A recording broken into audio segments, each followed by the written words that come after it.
अस्सलाम वालेकुम वरहमतुल्लाहि वबरकातुहू। अल्हम्दुलिल्लाहि लज़ी लम यत्तखिज़ वलदन व लम यकुल लहू शरीकुन फिल मुल्कि व लम यकुल लहू वलिय्युम मिनज़ ज़ुल्लि व कब्बिरहू तकबीरा। अल्लाहुम्मा सल्लि व सल्लिम अला नबिय्यिना मुहम्मदिन। हज़रत अबू सईद खुदरी रज़ियल्लाहु अन्हु खां रवायत आहे त नबी करीम सल्लल्लाहु अलैहि वसल्लम जिन फरमायो त वाटन ते ऐं गहलियुनि में वेहण खां बचो। असाबनि अर्ज़ कयो त वाटनि ते वेहण बिना असांजो गुज़ारो न आहे, छो जो असां उते वेहंदा आहियूं ऐं ॻाल्हियूं कंदा आहियूं। पाण सगुरन सल्लल्लाहु अलैहि वसल्लम फरमायो त जेकॾहिं अव्हां खे वेहणो पवे त वाट जो हक़ अदा करियो। असाबनि पुछियो त वाट जो हक़ कहिड़ो हक़ आहे?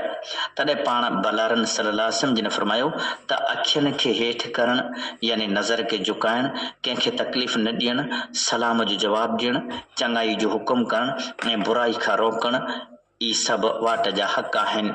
सही बुखारी किताबुल मज़ालिम, सही मुस्लिम किताबुल लिबास वज़ीना।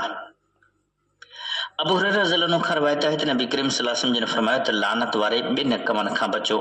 असाबनि सगुरनि पुछियो त उहे लानत वारा ॿ कम कहिड़ा आहिनि? पाण सगुरनि सल्लल्लाहु अलैहि वसल्लम जिन फरमायो त जेके माण्हुनि जे वाटनि ते या माण्हुनि जी छाई वारी जाइ ते काकूस कंदा आहिनि, पाखानू कंदा आहिनि। सही मुस्लिम किताबुल तहारत। अबू हुरैरा रज़ियल्लाहु अन्हु फरमाइनि था त सुने नबी करीम सल्लल्लाहु अलैहि वसल्लम जिन फरमायो त हिकिड़ो माण्हू वाट तां वञी रहियो हो त हिकु कंढनि वारी टार ॾिठाई त उन टार खे वाट तां परे कयई। इन अमल ते अलाह पाक राज़ी थियो ऐं खेसि माफ़ करे छॾियईं। सही बुखारी किताबुल मज़ालिम।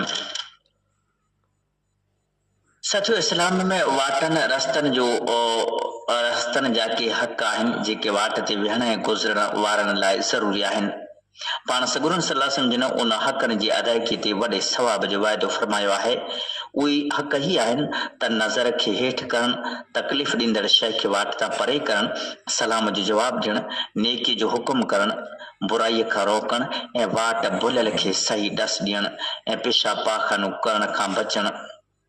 हूअं बि कोशिशि इहा ई करणु घुरिजे त वाट ते न वेठो वञिजे, छो जो इन जे करे पर्दादार औरतुनि खे बि तकलीफ़ थींदी आहे।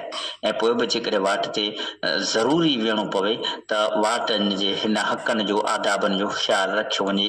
वमा अलैना इल्लल बलागुल मुबीन।